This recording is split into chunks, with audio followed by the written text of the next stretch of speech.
MSB ဆောက်လုပ်တော့မယ်ဆိုတော့အမေကဘာမှမလုပ်ပေးနိုင်ဘူးအဲ့ချိန်မှာကျွန်တော်ချိန်နှင်းဆက်လေးတစ်လုံးဝယ်ပေးရဲ့အဲ့ဆက်လေးတစ်လုံးနဲ့ကျွန်တော်စတင်ခဲ့တာပေါ့နော်ဘယ်လောက်ထိအောင်လဲဆိုတော့သူ့ကိုအိမ်ချုပ်ပေးသေးတယ်ကျွန်တော်လည်းတစ်ခါမှအမေကိုအိမ်မချုပ်ပေးပြဘူးပပရတစ်ခါပဲချုပ်ပေးပြတယ်ပေါ့နော်ချုပ်ပေးပြတဲ့ချိန်မှာလည်းဘယ်နဲ့ကြံနဲ့လွယ်တာပေါ့ပထမဆုံးတစ်ချိန်မှာအမေကအမှန်ကိုသားဒီဇိုင်နာဖြစ်ရင်ကိုကအိမ်ပုံများဝေးရမှာအဲ့တစ်ခါမဝေးရအောင်ကျွန်တော်ဆိုလဲကျွန်တော်မှတစ်ခါမချုပ်ပေးဘူးတခြားကိုရှိမှလာတဲ့ customer တွေတော့ကိုပဲလုံးဝပြစ်တာများရပေါ့နော်MSB ဘယ်ရလေးအမှတ်တရဖြစ်မှာလဲကျွန်တော်မှအဲ့လိုဆောက်လုပ်တော့မယ်ဆိုတော့အမေကဘာမှမလုပ်ပေးနိုင်ဘူးအဲ့ချိန်မှာကျွန်တော်ချိန်နှင်းဆက်လေးတစ်လုံးဝယ်ပေးရဲ့အဲ့မှာမရဆိုတော့အကိုလက်ကောင်နဲ့တော့ဝယ်တာတသိန်းနဲ့တသိန်းခွဲလောက်ပဲရှိမယ်အဲ့ဆက်လေးတစ်လုံးနဲ့ကျွန်တော်စတင်ခဲ့တာပေါ့နော်ကျွန်တော်ဒါအမေပေးခဲ့တဲ့အမွေပေါ့ကျွန်တော်အရင်ရခဲ့တဲ့အမွေပေါ့အမေကမိဘတော့ရှိသေးရဲ့ပေါ့နော်ဒီဟာလေးနဲ့ကျွန်တော်စတင်ခဲ့တယ်အမေကဘယ်လိုမှတ်တရရှိမလဲဆိုတော့အဲ့လိုပြောလို့ရှိရင်အမြဲတမ်းအိမ်ကအမနဲ့ရန်ဖြစ်ရတယ်ဘာလို့ဆိုတော့အကြောင်းတက်ပြီဆိုလို့ရှိရင်လည်းအငယ်ဆုံးကျွန်တော်ဖြစ်တဲ့အတွက်ကျွန်တော်ပဲအကြောင်းလာကဆိုလဲကျွန်တော်ကြိုပေးတယ်အမဆိုရင်နောက်မှပေးရတယ်ပေါ့နော်ဂျားထဲမှာဆိုရင်ကျွန်တော်အငယ်ဆုံးဖြစ်တဲ့အတွက်အလိုလိုက်ခံရတယ်ဘာလို့မှလည်းမလုပ်အောင်ပေါ့နော်အခုချိန်ထိကျွန်တော်လုပ်ချင်တဲ့အရာတွေပဲဒီဇိုင်းမှတ်ကျွန်တော်လုပ်ပေးခဲ့တယ်အကိုနှစ်ယောက်လုံးအမတယောက်ပေါ့နော်ခုနလို့ဆိုအမေကဘာဖြစ်သူ့သားလေးသူ့သားလေးကငယ်လို့မို့သူ့သားလေးယောက်ျားလေးမို့လို့အမှန်တော့မိဘတွေကတော့ဟိုဘာလဲဘယ်လိုပြောရမလဲသူယုံကြည်တဲ့သားသမီးဆိုရင်ဟိုစိတ်ချရပေါ့နော်ကိုယ့်ကိုကြတော့ငယ်သေးရလည်းဖြစ်တယ်အုံးကလည်းဘာလုံးမှလည်းမလုပ်ဘူးသေးတော့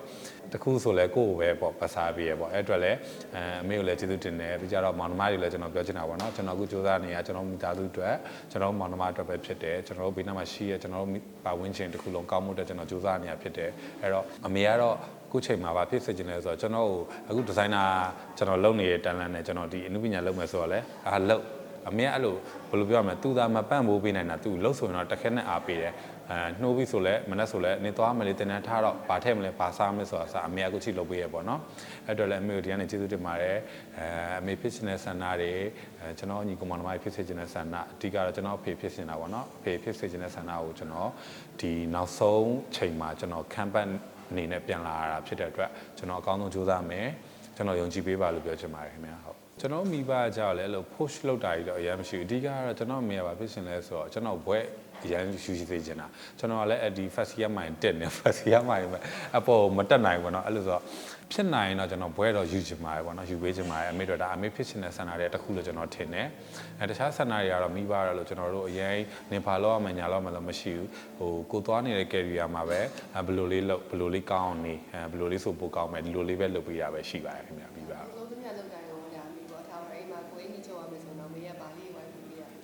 အမေတခါကျအမေကမျက်မှန်တက်ထားဆိုသူကတိတ်ဟိုမျက်လုံးမကောင်းဒါပေမဲ့တခါကျသူကဘ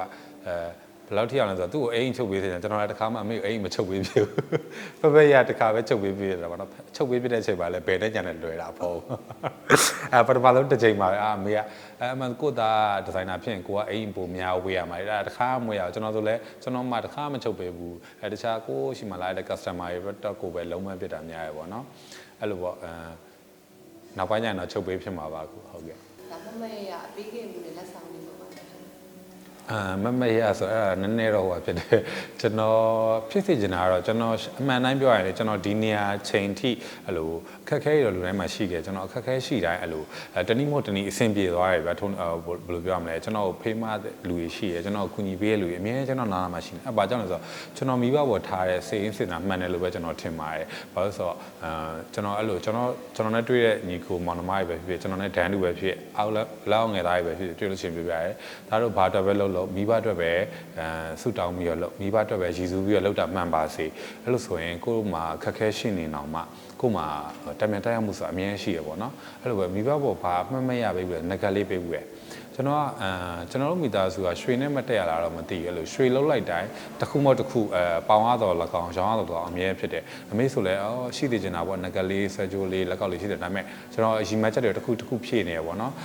တခါအမေကိုပေးပြီးဘူးရဆိုတော့ငကလက်ပေးဘူးရအဲ့အောင်မှာကျွန်တော်ကြအဲ့လိုမိသားစုမှာအဲ့လိုမေဘာလို့ခြင်းလဲမမဘာလို့ခြင်းလဲအကိုဘာလို့ခြင်းလဲမပေးတတ်ဘူးရောယူကနေသွားသွားအဲ့လိုပဲပေးတတ်တယ်ကွာအဲ့လိုပတ်စံဆိုလဲရောသွားနေ3ည3နေပါလေးဝက်ခြင်းလဲနေပါလေးလို့ခြင်းအဲ့လိုမပေးတတ်ဘူးဒါပေမဲ့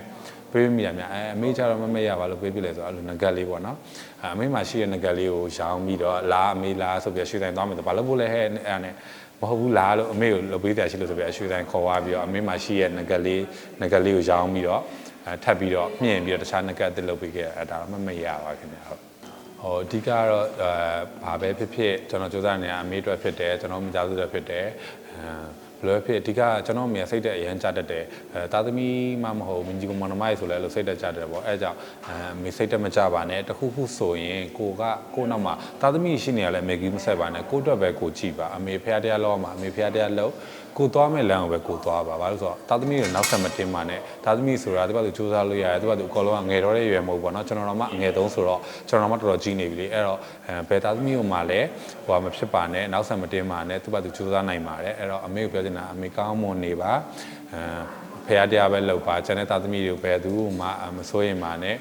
အမေအတွက်ပဲအကုန်စူးစမ်းနေကြပါဘောเนาะအဲ့အတွက်အမေဒီကနေပြောချင်ပါတယ်အမေအားမွေးထားပါလို့ပဲပြောချင်ပါတယ်ခင်ဗျာ